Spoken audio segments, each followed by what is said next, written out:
Yes, welcome everyone to the VO Booth Besties. We're here to help working voice actors get your most important questions answered by industry pros who know. Each week we have a new topic and a guest speaker who is an expert on that topic. To stay updated on all things VOBB, you can swing by our website, boothbesties.com, and sign up for our weekly newsletter. And join us on the VO Booth Besties Facebook group as well. It's super fun. Now, without further ado, let's meet our guest. Over to you, JT. Tim Powers is a seasoned voice actor lending his voice to a diverse range of projects, including video games, anime, commercials, medical narration, and more. His video game credits include Genshin Impact, Exo Primal from Capcom, and the Final Fantasy series of games. His commercial clients include Hiram Walker, Nectar Mattress, and Square, as well as many other regional commercials in the US and Canada. He has also provided voice acting for Dateline NBC, Disney, Netflix, the St. Louis Zoo, and countless others. In addition to voice acting, Powers is also an in-demand voice acting teacher and coach. His approachable personality, combined with his passion for his craft and his encouraging personal nature, keeps his students engaged and evolving as Powers guides them through the fundamentals and advanced techniques of his art. Powers has also developed Timprov, an improvisational theater workshop for voice actors to stretch their imaginations and enhance their spontaneity. Tim brings a sense of play to a very serious art. Many of Powers' students have found Timprov to be one of the most important pieces of their development as a new actor. That's why we're here today. Back to you, NJ. All right. Hi, Tim. Hi. It is Thanks for joining I us. am so glad to be back with you guys because I am such fans. I loved last week's episode, right, with the behind the scenes with the talent agent, with the casting director, and so insightful, so good. What you guys are doing is great, and I am honored to play a part today. So thank you. Well, we appreciate it. Yeah, and that's what I was going to say. You have been a guestie before, but today you're like the bestie today. You get to be the focus of our interview. So, yes. So we will get into the questions. That's one of the things that I'm sure you appreciate, what you just mentioned, and what a lot of our audience appreciates is we really try to answer questions and not be too much of a story podcast. But before we begin, you kind of do one of everything like me. So I'm curious, synopsis of getting into voiceover, because I know you've done a lot of different parts of acting. So can you kind of give us the abridged version? I am not a theater kid. Like I was not the kid. I was not the actor in high school. I was not a theater major in college. In fact, I thought the kids who were in theater were dorks. I wasn't a jock, right? But I really all I cared about in school was chicks and rock and roll, let's be honest. And what I wanted to do more than anything, because the story is my voice changed when I was about 9. So I have had this voice since I was a 4th grader. Right. And what do people say to little boys with big man voices? Oh my God, you should go into radio. Right. And so this is the early 80s. WKRP is on the air. Howard Hessman is an idol of mine. He is my Fonzie. He is whatever. Right. And it just looked like so much fun. So then I started going up and down the dial in my hometown and listening to these guys. And I'm like, wait a minute. I get to play records. I get to make jokes. And I get to be a little bit of kind of a smarty pants. And I get paid for it. This is for me. So I made that career choice at like 12. Wow. Right? Really? Yeah. And so and like I was horrible to my speech teacher in high school. I had I had to take an acting class in high school, and I was such a schmuck to her. So Mrs. Parsons, if you ever happen to watch this show, I'm sorry 40 years later for being such a schmuck. But the week after I finished high school and graduated, I took a class in radio and learned everything I needed to know about being on the air in 2 weeks, and I still was obligated to 4 years of college. I always say that I am convinced that time travel doesn't exist, because if it did, at my high school graduation, a chubby, grumpy, middle-aged man did not show up at my graduation, punch me in the face, and tell me not to waste a college education on radio broadcasting. So started in radio, did all right, worked at some major stations. It was fun, went through a major life change. a very unpleasant major life change that I'd rather not go into. Yep. And as part of my recovery from that, a friend of mine got me involved in an improvisational theater in my hometown of St. Louis. Because I was always, I wasn't the class clown, but I was the class comedian. There's a difference. The class clown is the guy that runs naked on the 50-yard line during the homecoming game, steals the ball while wearing a rainbow wig, right? There's always that guy who's got to be the It was one time. I know. Tim. And you wore the wig well. I'm impressed. The class comedian is the guy that talked him into doing it, right? So I wasn't the guy who would like eat a bug for attention. I was the guy who was legitimate. Like I got out of more trouble with this mouth. I got out of more trouble because I was clever and funny. And so I started taking the basics of improv. I remember the early days of Saturday Night Live. I'm like, Dad, I was watching it with my dad. I'm like, how did these people get on? Well, they go to Second City, Tim. What's that? It's a school where you learn to be funny. And I went, what? A school where you can learn to be funny? There's no way Sister Mary Margaret would let me be funny in school. So I was fascinated by this, right? Studied about it.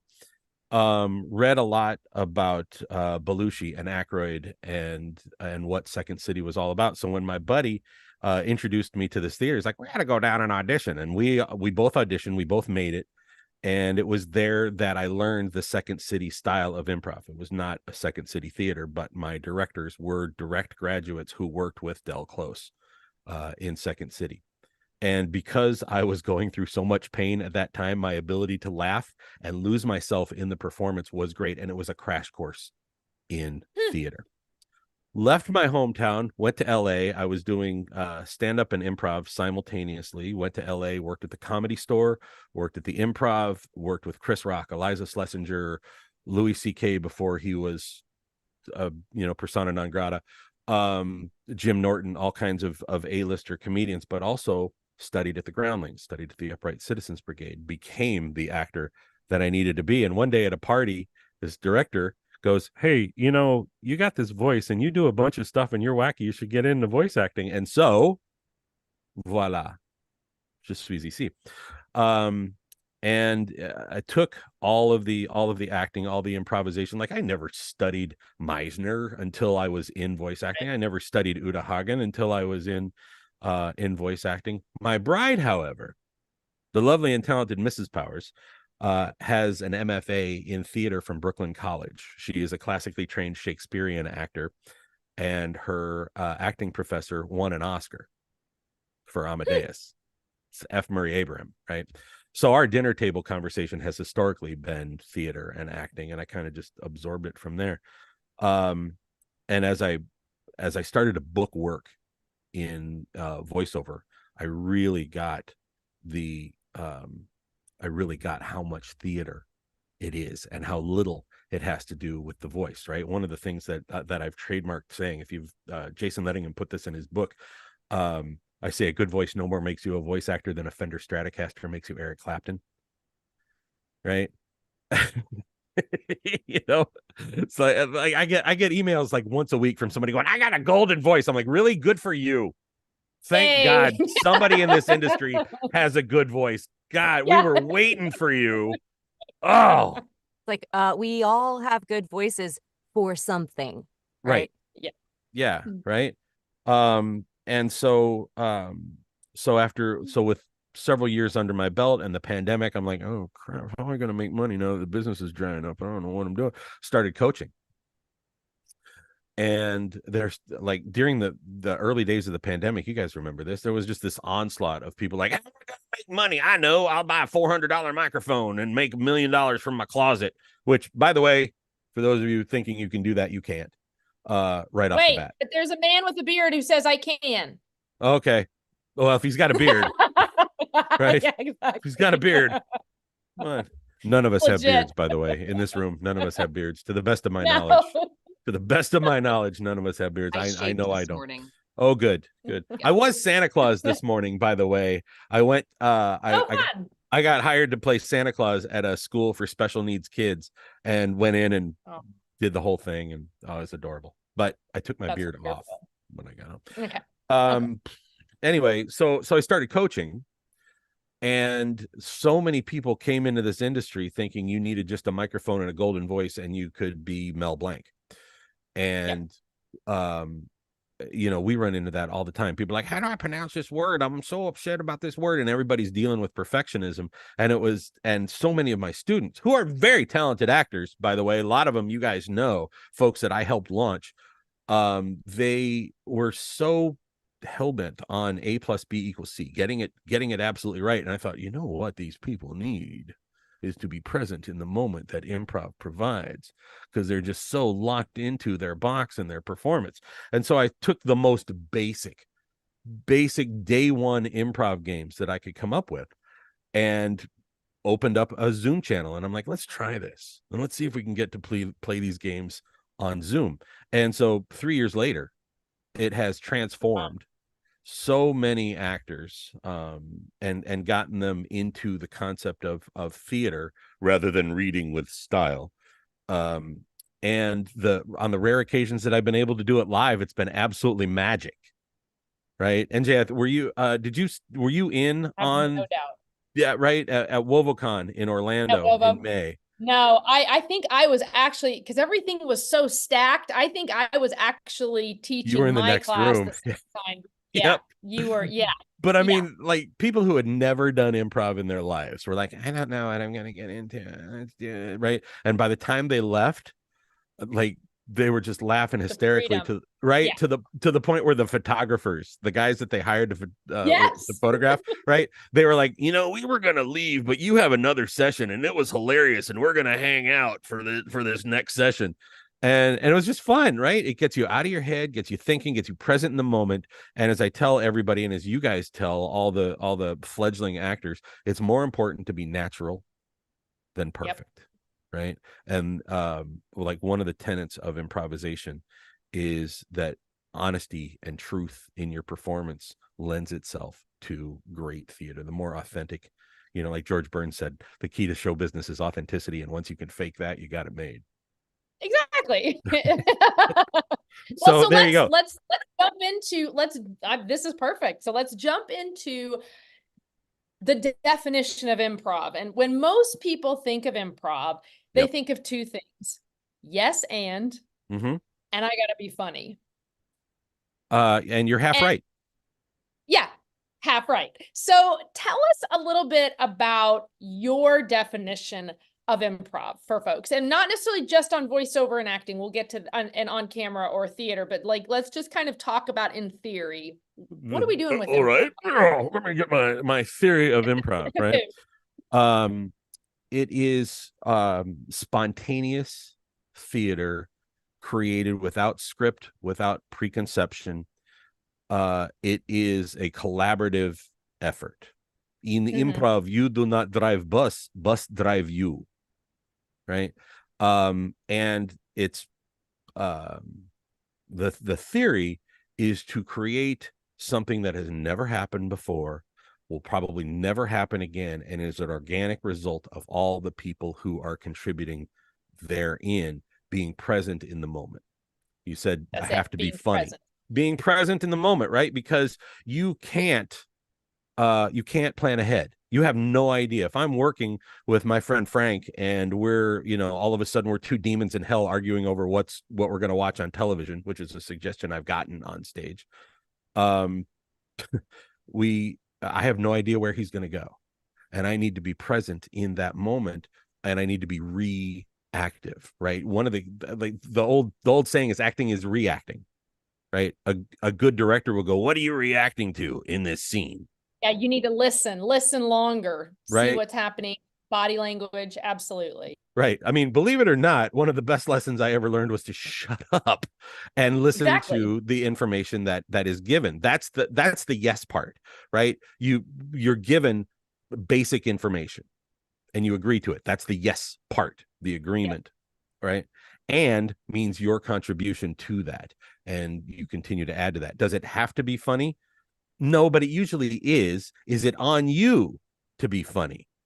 No. It's not. It is the circumstance. One of the most brilliant silent movie comedians, Buster Keaton, used to say, comedy is a man in trouble. right? And the comedy that comes from improvisation is not setup and punchline. That's stand up. And they are two completely different muscles. The comedy that comes from improv is the recognition of the human condition, which is why theater is so important. It's why Shakespeare has endured for 500 years. It's why ancient Greek theater has survived for centuries, because the human condition is the human condition. Everyone has been betrayed. Everyone has been heartbroken. Everybody has been happy. Everybody has been depressed. Everybody has been, Oedipal. I don't know what I don't. No, we haven't. But you know what I mean? It's that human condition that is there, and those basic human emotions resonate with people: mad, sad, glad, scared. Right? Yeah, and that's it. It's not all emotion are just funny. Like you said, it's not landing the punchline. There's so much more depth and opportunity right when it comes to improv. The funniest things I've ever seen on an improv stage come straight from the gut and the reaction to whatever stimulus you get from the audience, and then watching smart people figure out how to deal with that problem. Yeah. Yeah. And AB, why don't you jump in with your question really quick, with your comment? When you were talking about being reactive, it made me think, we were doing our VO workout this week with some besties, and the reminder that we have to think about a scenario in our head and react to it in voiceover is so important. And it seems like that might be why taking improv classes can really help us, because we don't get the luxury of actually physically talking to someone and responding to them. We have to imagine that part. That part has to pop into our head. And so perhaps practicing responding to people could maybe give people a better ability to be reactive in their voiceovers rather than just talking at their microphone. Can you speak to that? You're absolutely correct. I mean, the concept of, let's get back Meisner, right?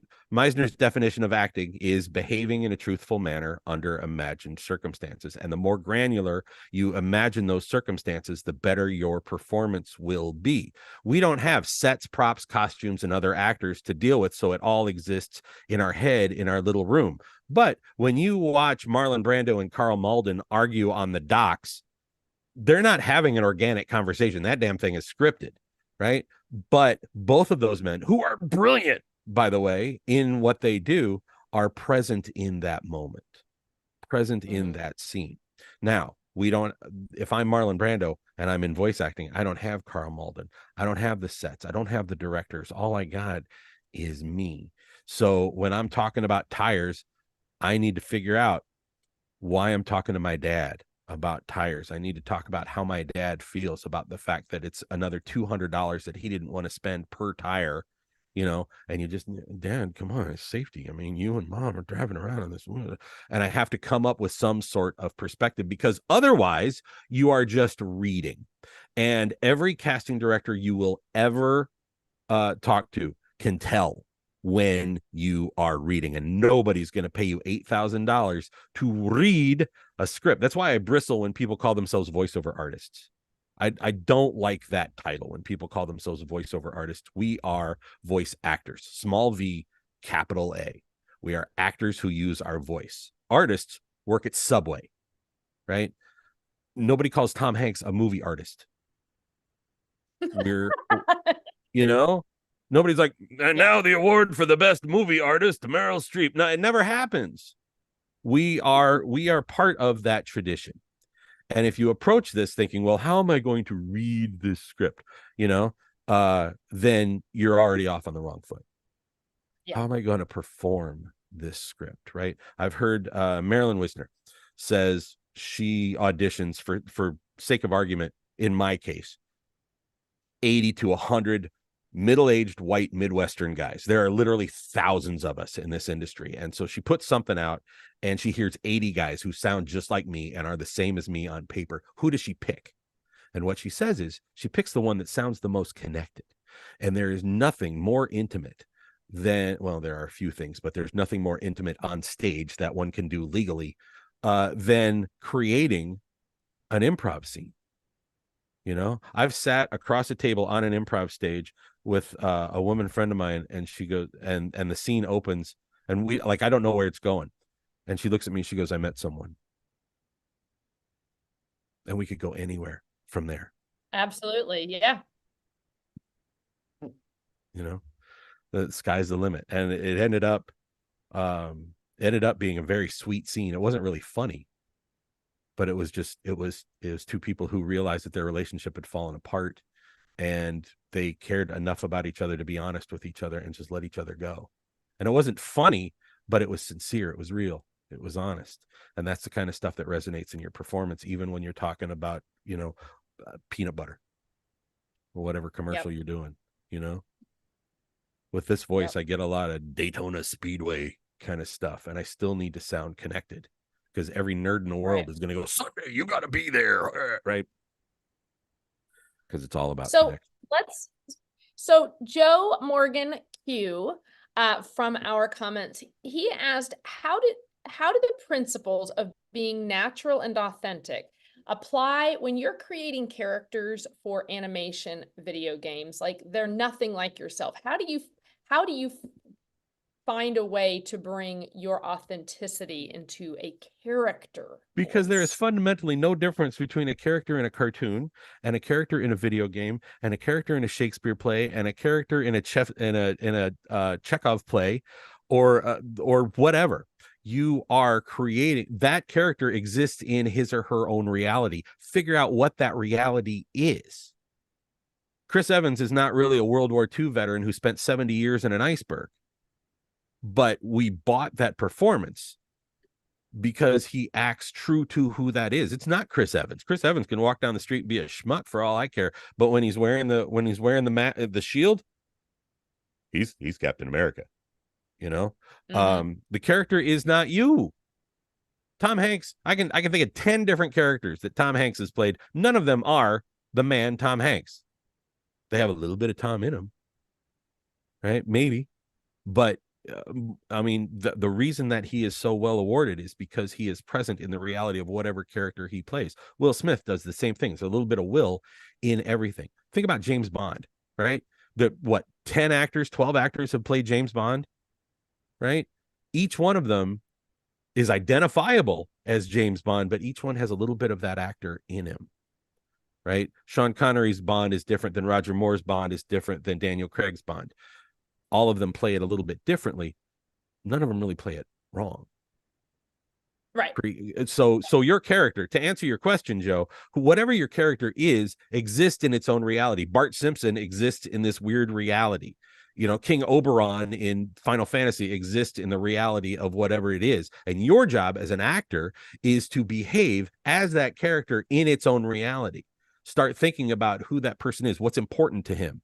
Ask him, what's he feel like? What'd you have for breakfast? What'd you do right before you opened your mouth?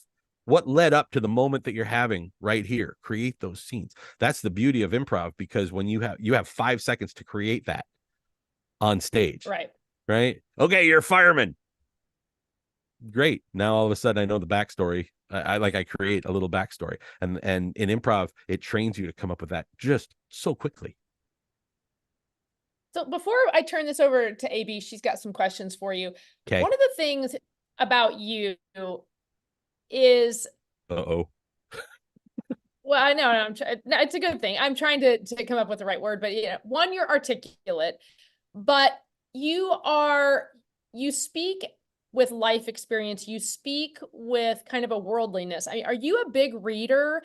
Are you engaged a lot in television? Because to me, I find those things really can impact how you approach things. Because if you're trying, even when you're talking about characters, if you're not someone maybe who reads fantasy, you might not be able to really get into what a fantasy character might be. Like, you wouldn't have that exposure. Let me put it that way.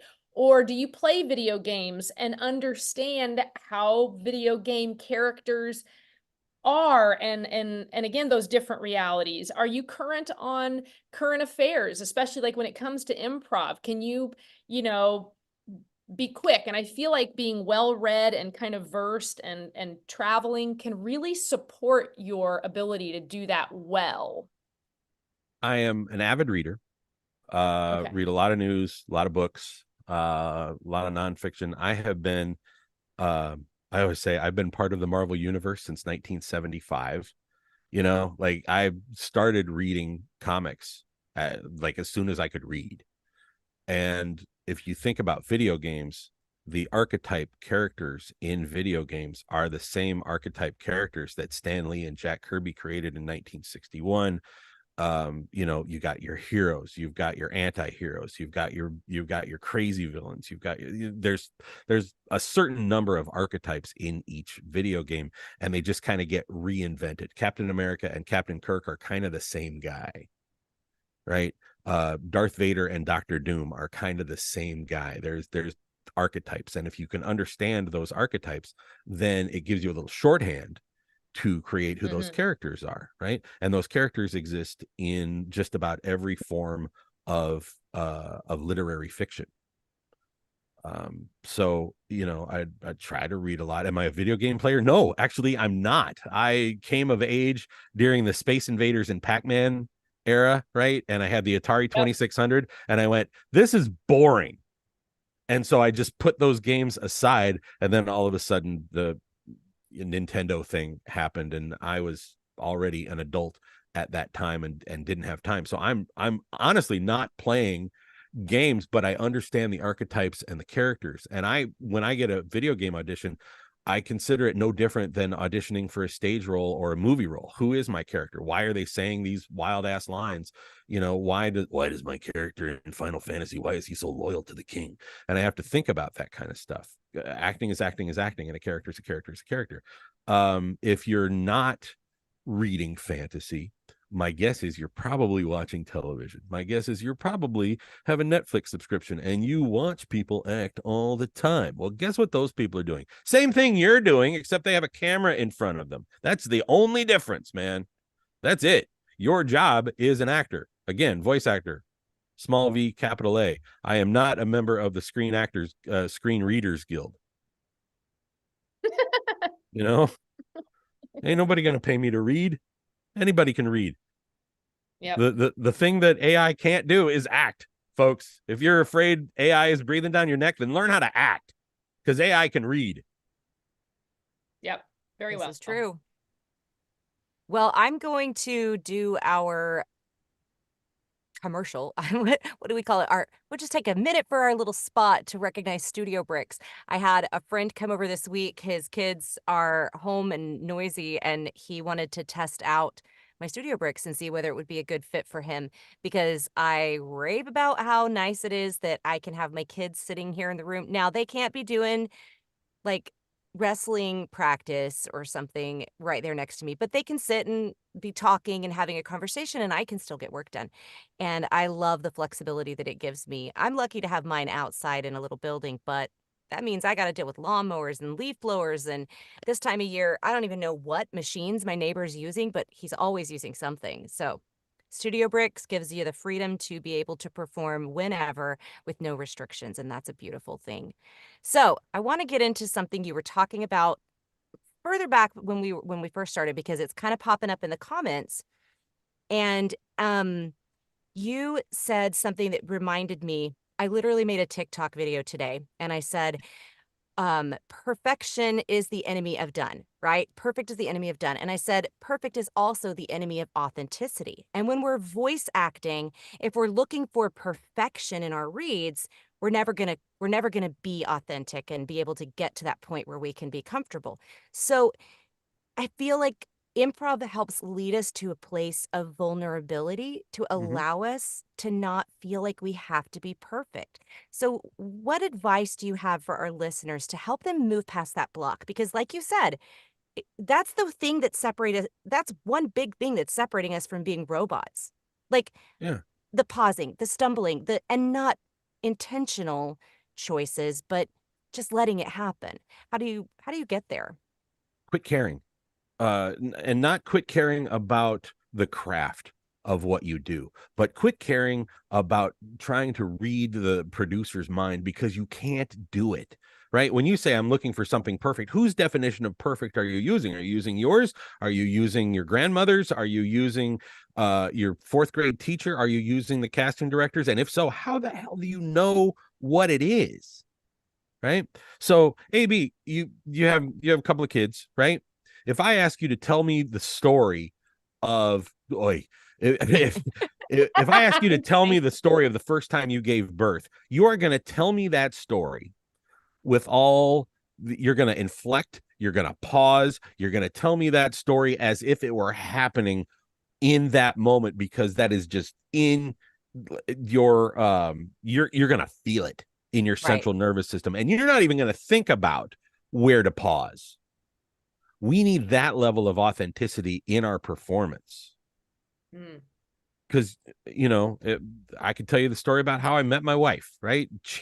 One day changed my entire life. I remember looking her in the eye and thinking, I either need to run or this woman is going to change the course of my life. Oh, I mean, just bam, just like that. And I knew it. And we've been together 15 years. And I could tell you that story and it resonates in my central nervous system. Now, why is your central nervous system important? There is a psychologically tested belief that the central nervous system is unable to distinguish between what is real and what is vividly imagined, which is why theater works in the first place. It's why movies work. You're not really being chased through the forest by a guy in a hockey mask. You are at the mall, but your pulse quickens and you are behaving in a truthful manner under completely imagined circumstances, and you're not even acting. If I ask you about the last time you were in a bar fight, you're going to feel it. Your pulse is going to quicken. The time you gave birth, the first time you kissed somebody, all these things in your life exist within your central nervous system. Well, so does the capacity to feel what your character is supposed to feel in this script. And if your character is not defined and you're not playing a video game character and you're, a dad talking about why you should get your oil changed at Valvoline, TM, it's a cliche that actors go, what's my motivation? But find it, please. Otherwise, you're just reading. The guy who is the voice of McDonald's, right? I don't remember the man's name, but the guy who's like, the egg McMuffin, a toasted English muffin, and a poached egg, right? That cat, I'm sorry, I don't remember his name, but he's a member of the Royal Shakespeare Company. He's an actor paid for by McDonald's that doesn't pay 5 cents more than it has to for anything, especially labor. Right? They're paying this guy enough to buy a house in Malibu because their entire enterprise depends on him connecting with the audience. that's what it's really about. If it wasn't that important, they would get the fry cook from El Segundo, Right. Brad, who's 15 years old, and give him like an afternoon off or a Sunday gift certificate just to go, today we got Big Macs for 39.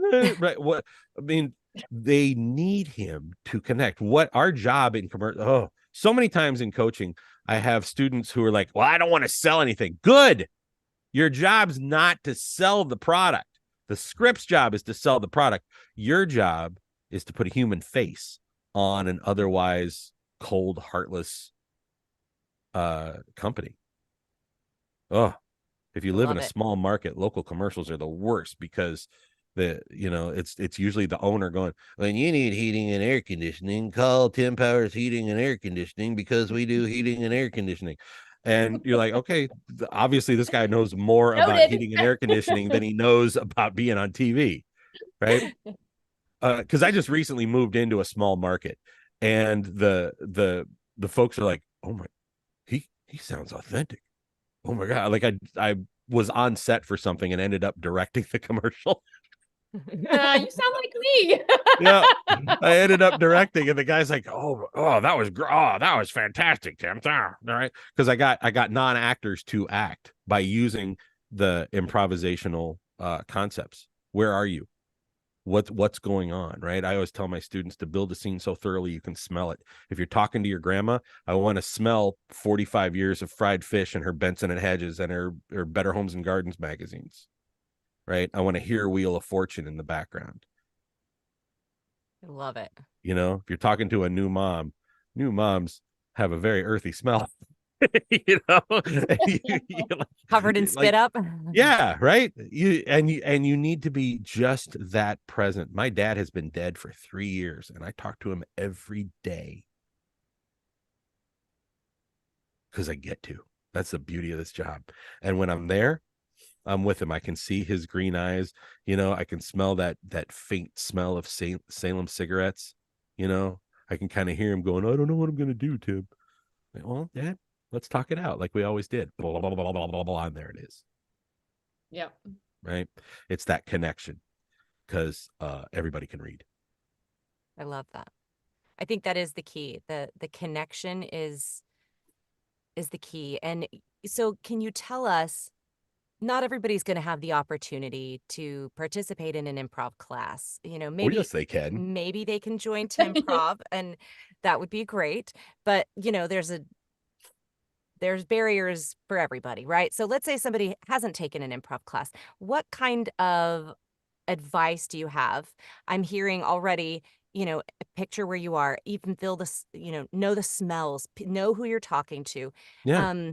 What about when people are like, I'm super logic based. It's harder for me to get into emotions. What are some ways that people can warm up their emotions like you might warm up your voice? Interact with people. AB, you've raised what, like 40 kids right now, right? And 42. 42 kids. I keep forgetting about the last one. Oh, sorry. But like fatherhood, in my experience, is, especially with preschoolers, is all about improv. You can't logically argue with a 4-year-old why your sandwich is cut in triangles and not squares, right? And they will lose their mind, and you have to be reactive in that moment, right? Leave the house. What we do is so relationship based, and be like, I'm an introvert and I don't like to talk to people. Well, then guess what? Your job is to talk to people. And if you don't like to talk to people, find people that you like to talk to. My guess get out of the house. And no one lives in a vacuum, right? Even when single guy in Los Angeles, spent a lot of time in my apartment, but you know what? I still went out and went to CVS. I still left the house and went to the library. I still interacted with people. Pay attention to how you interact with the people in your life. No one got to be 35 years old and never had a conversation with another human being. May have gone wrong. You may have been the quiet kid in high school and never talked to anybody, but guess what? You talk to people. I have a couple of students, I call them bunker babies, because I was homeschooled and I never watched television and I don't know who Fonzie is and stuff like that. But you know what? You had a community. Mm-hmm. There were people in your universe. You were not just they didn't cut the umbilical cord and put you in the forest. Maybe. There are people in your kidding. life, right? And then so draw on the experiences with the people you interact with, regardless of who or where they are. Right. And then alternately, and when you are consuming the entertainment medium that the average person consumes for 3 freaking hours a day, watch the interaction between those people, right? AB, you said you're very logic minded, right? And so when I'm coaching folks like that, if they are of the right age and generation, I say, you know what? I appreciate that, but give me more Kirk and less Spock. Love it. Right? Because if you approach a script like Spock, everything's logical. Well, why do you call this man Curly if he has no hair, right?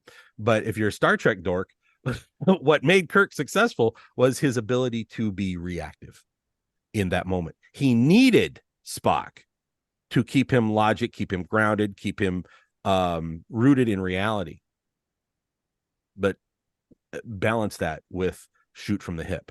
And the great pairs in theater, in drama, in literature had that kind of dynamic. Right. And it sounds like there's a lot of throw out the formula too. Quit looking. I have this thing where I always want there to be a formula. If I do X, Y, and Z, I'll be successful. Right? You can't do that here. You have to throw out the formula. How did that work as a mom? Right? You can't raise one kid the same way you raise another, the same way you raise another. I grew up in a family, a large family, right? And I was near the end. Okay, so I got completely different experiences. And as we sat around and talked about how we were raised by the same people, it was a very different experience for each one. Every script you do is completely different. There are there are guidelines just to keep you from going completely off the rails, right? The concept of yes and exists in improvisation so that you can agree, because the opposite of yes and is no but. And if you're in a scene and you know but, there's nowhere for you to go. My wife comes home and says, Tim, this weekend we're going to see my mother. Yes, and I'm bringing a good book. We've got somewhere to go with that. If I say no, but you have a good time, we have nowhere to go. Yeah. That's right. And it's trouble. Right. It's really bad when I do that. So the concept of yes and when it really gets into you and into your life experience will change your life. Because so many new actors like, oh, I don't know if I could do production. I don't know if I could do all this. Somebody asked me if I could produce the whole radio commercial for $300 more, and I don't know. Say yes and then figure it out. Okay, well, I'm going to transition here. Okay. I think we could talk about that all day, but are there going to be some genres of VO and maybe some scripts where improv is not appropriate? Or is there always a way to improv a little bit, but maybe it's not through words and changing words, it's through other things? Like what are your thoughts on that? Because we have had some casting directors who say, don't improv. I never want you to change the words at all. Oh, when I'm voice acting, I'm not changing the words. They paid somebody to write that script. I might inflect. I might, right? Dude, don't change the words in the script. You don't know who wrote that script, right? It could be your client's girlfriend, right? And if you come in and go, well, I could write better than this, or, these aren't the words I would say. If you're an actor who says these aren't the words I would say, get out of acting. My wife, I've been with her 15 years. She classically trained in Shakespeare, and she's never once spoken an iambic pentameter to me. We say the words that we are hired to say. And to go, well, these aren't my words. Well, guess what? They're my words, and I'll gladly take the money. You find a way, right? So don't improv with the script itself, but absolutely throw in a chuckle, throw in a little something that makes it human. I'm not saying throw the whole thing out. I'm saying be present in the scene. And what improv does better, in my opinion, better than a formal theater training, is it helps you create an entire universe. Because when you're training in improv and the coach goes, all right, you guys work at the gap and there's a dinosaur loose. You have 5 seconds to figure out how you're going to react when you're in the gap and a dinosaur is loose. And you're like, we got to get these sweaters folded or Margaret's going to be on us. It fires those synapses super, super fast. To answer your question, where does improv come in? In everything. I've done the most boring medical narrations about how important it is to take your medicine when you have eosinophilic esophagitis. It's boring, right? But I had to create a scenario where I'm talking to someone with a perspective. Otherwise, I'm just reading the words and I have to say, hey, listen, it started out. Lead-in lines. Oh my God. Improv is the greatest source of lead-in lines, right? Kal-El Bogdanov, a mentor and dear friend of mine and a director, video game director, says a good voice actor is like an airplane. He needs a runway before he takes off. And so if I'm about to talk about the importance of medication for eosinophilic esophagitis, I'm thinking about who I'm talking to and I go, you know what, Margaret? I mean, I know this is a drag, but you got to take care of yourself. Otherwise, you're going to die. In fact, and then I go right into the script because you're already present in the scene before the first letter of the script, right? It drives me nuts when I'm working with actors who should know better. And I'm like, okay, the first line is, where do you go when you want tires? And they go, great. Where do you go when you want tires? Back up. You would not walk on stage without your costume. If I'm Alexander Hamilton and I walk out in my, WRTH t-shirt and a pair of jeans, no one's taking me seriously. A lead-in line is like putting on your costume. It's getting present in the scene. I feel a lot more like Alexander Hamilton if I'm looking at the sisters and I see the set around me. I don't have that luxury. So I have to go, Dad, it's going to be okay. Sit down. Mom and I are going to take care of you. But while we're going through this, let me tell you that when you need chicken delivered to your house, El Pollo Loco, blah, blah, blah, blah, blah, blah, blah, blah, blah, blah, blah, blah. Everybody's going to read the same words, man. The only thing that makes me stand apart from anybody else is the Tim Powersness that I bring to the table. And if you don't know what your Tim Powersness is, figure it out. Because otherwise you sound like everybody else. You're super Tim Powers. Go on. So we have a question from Genevieve. She asked, are there any improv books that you recommend that have exercises to practice? Oh, there are tons of books available on improv that have, they're just exercises one right after the other, and they explain them, like books like 101 improv games, right? And they're very, very simple.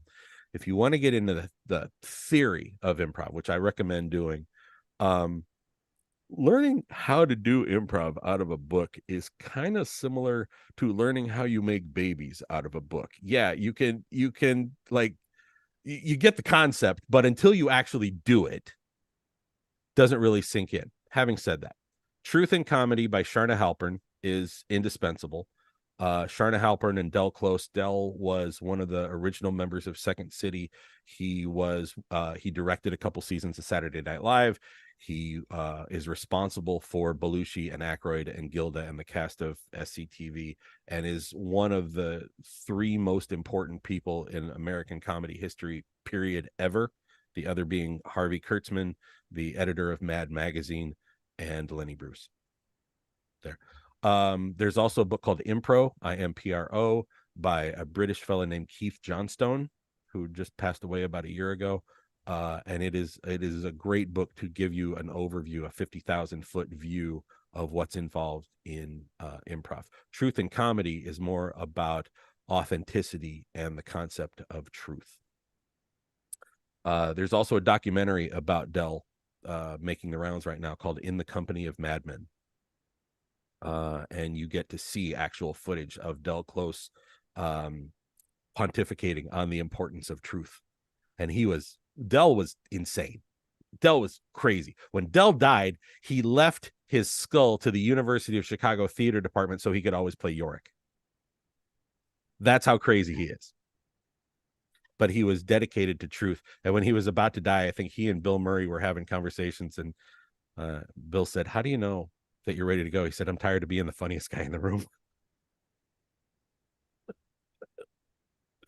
So there you go. Okay. Yes, those 2 books, Keith Johnstone's Impro and Truth and Comedy.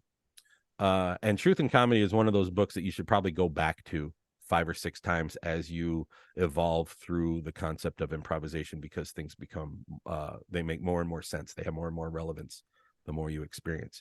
The best thing you can do is find an improv theater in your community. And in my experience, anywhere there's at least 20,000 people in your community, there's an improv theater somewhere. If there's a college in your community, there's an improv theater. There's somebody teaching improv somewhere. There you go. All right. So I've never done improv. I mean, well, no, that's not true. Living with my husband is like constant improv. But living with anybody's husband is constant improv. The reason my marriage has survived 15 years is because we are constantly yes-anding each other. Constantly. Yeah. Yeah. But if I were to step on a stage, I'd be a little freaked out. So what do you do to get somebody like me to just go out there and do the thing? You train for weeks before you step foot on stage. You take a 101 class. Every theater has a training program where you come in and you play very basic games to get you used to your synapses firing that way. You don't just sign up and they go, "Great, you're on stage Friday at 7. Let's go." There's theory behind it. And you need to learn that theory. The yes and is the tip of a very deep iceberg for improvisation, but once you get it, it starts to make more sense.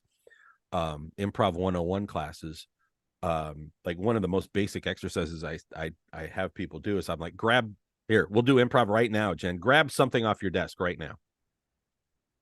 Show me what it is. All right, you got those in your hand right now. JT, you got those things in your hand right now. NJ, you got that. Okay, now that item is not what it appears to be. It actually serves a purpose, and that purpose is to help silence the leaf blowers in my neighborhood. Tell me how the item in your hand will help silence the leaf blowers in my neighborhood so I can get my work done. Well, I think if you put them on your face, Yes. you know how one sense always takes over? Yep. When you can see better, you don't hear the leaf blower as much, right? So you can just focus on your script and not on the leaf blower. Voila. Guess what you just did? You completely made that up and you committed to the reality that it created. Was the science accurate? No, of course not. But it was based on some sort of truth that, like if you lose one sense, another one is heightened. Everybody knows that, right? And somewhere in the back of your mind was that intelligence. And you committed and you yes-anded that. Instead of going, I don't know, they're just a pair of reading glasses I bought at Target for $7. How would this work? What is it? No, you just went, okay, boom, here it is. And you solved the problem for me. Great. That's a very basic improv exercise. So you can no longer say you've never done improv, because guess what? You just did. Okay. Now you mentioned that you've lived in several places. You've been in LA and you've been in the small town. Yeah. Have you found that where you live has had an impact on your career? Yeah, I spent 25 years in Los Angeles pre-pandemic, and I was definitely in the right place at the right time. Now less so, because there's so much that's virtual right now, and there's a theater community in just about every community in the world. And if you like, what a lot of people shy away from in small town community theater is how cliquey it is. But if you actually practice improvisation and you just go along and get along, one of the things improv does is it teaches you to check your ego. You're not the most important person in the room. You're not the most important person in the scene. You're not even the most important person there.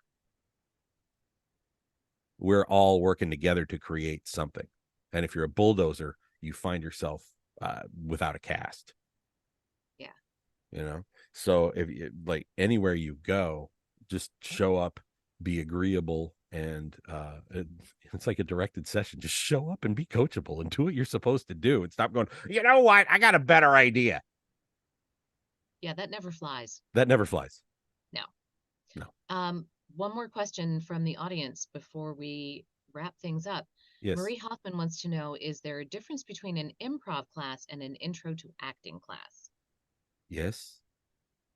An intro to acting class is going to teach you about script analysis. It's going to teach you about stage turns. It's going to teach you about hitting your mark. In improv, there are no marks. You're making it up as you go. The blocking and the scripting and everything. What an intro to acting class is going to teach you to do is work with a script. What improv will do is teach you how to be present in the scene that you need to create in order to act in that acting class. Okay. Does that make sense?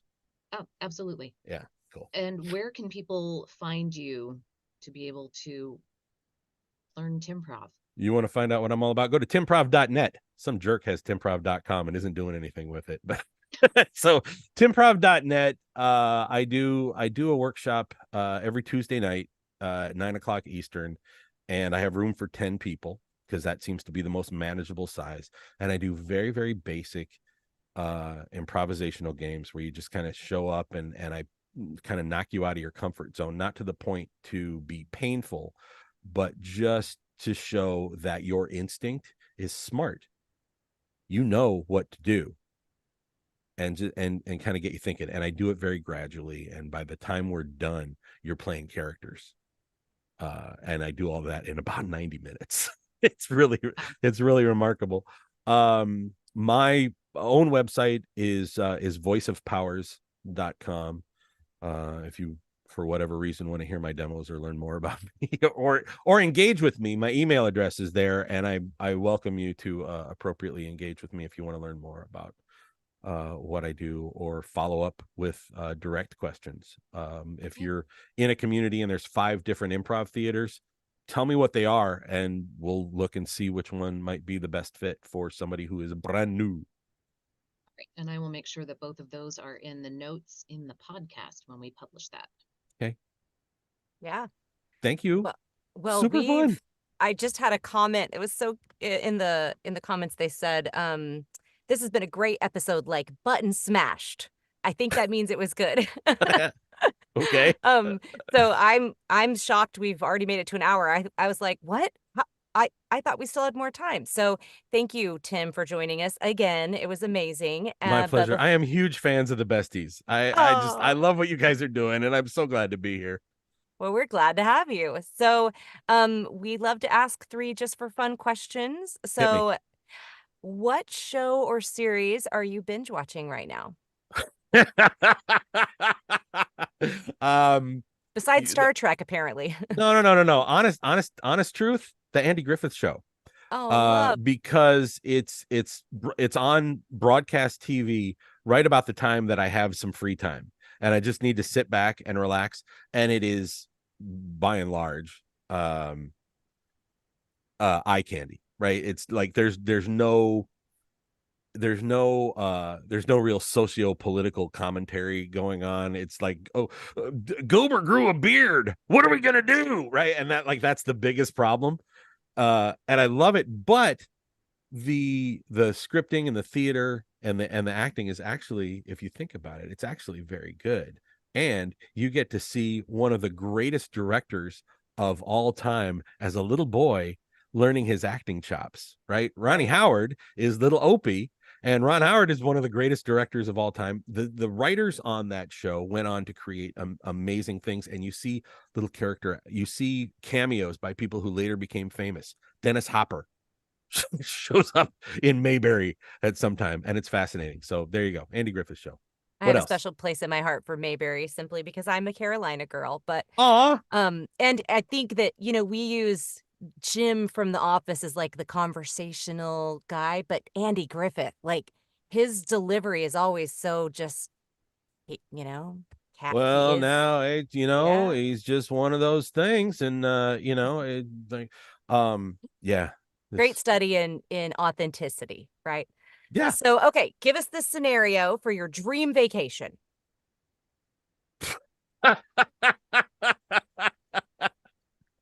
July 1969. I just want to go to Woodstock. Okay, we I didn't just say want to it see couldn't. the Who. You Yeah, know, maybe you're time traveling. I think it could happen. sure, why not? All right, last question. If you were stuck on an elevator and there was a song on repeat, what song would it not drive you crazy? What song would not drive me crazy? I am such a music snob. Because, and like, one of my side gigs is I still do afternoon drive at a radio station in St. Louis, and I get to program my own music. So Oh, I'm nice. such a rock and roll snob. Last week, as a matter of fact, I interviewed a member of the Rock and Roll Hall of Fame and a member of my favorite band of all time. So I'm going to pick one of his records, and I'm going to say "Time of the Season" by the Zombies, their single from 1968 off the Odyssey and Oracle album. If you haven't listened to the entire album start to finish, you are doing yourself a disservice. It is one of the greatest rock and roll albums of all time. It was recorded in the same room at the same time as Sgt. Pepper. Love it. Love it. All right. Watch out, Well, Eddie Trunk. yeah. Tim Powers is coming for you, man.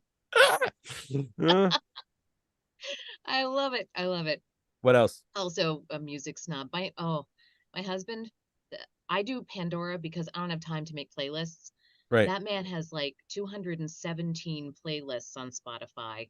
Some Yeah. of them like 6-7 hours long, and every song is placed exactly where it needs to be. It's crazy. Yep. That's he was probably a guy like me in the late 90s who had like a 40 disc CD changer and would spend an hour programming it to go past all the crappy tracks. Yeah. Right. All Yeah, right. pretty much. Well, thank you for joining us live today, Tim. Thank you, everyone, for being in the audience live. If you're listening to our podcast, feel free to join us live on YouTube every week now, Thursday at 10 a.m. Pacific, 1 p.m. Eastern. Meanwhile, be sure to connect with us on LinkedIn and Facebook. Join the VO Booth Besties Facebook group. And if you missed a live episode, you can always catch the recording later on our website, boothbesties.com, or anywhere you find your favorite podcasts. We would love it if you would hop on any platform and leave us a review, because those reviews help us reach more listeners. And we are always trying to get that information out. Don't forget to like and subscribe. Yeah, and make sure you're signed up for our VO Booth Besties newsletter so you know what's coming in the week ahead. As NJ and our other Jewish besties finish celebrating Hanukkah this week, others in our community are preparing to celebrate Christmas and other holidays, and the kids are out of school for winter break. So we've decided to enjoy that time with them as well. So we're going to take a break next week and then the week after. So this will be our last podcast for 2023. So Ooh. happy holidays, everybody. And we will see you all in 2024. And we have all sorts of really great things planned. You are going to want to be along for the ride. It can only get better than this. Thank you guys and have a great rest of the All right. day. Thanks, ladies. Thank you.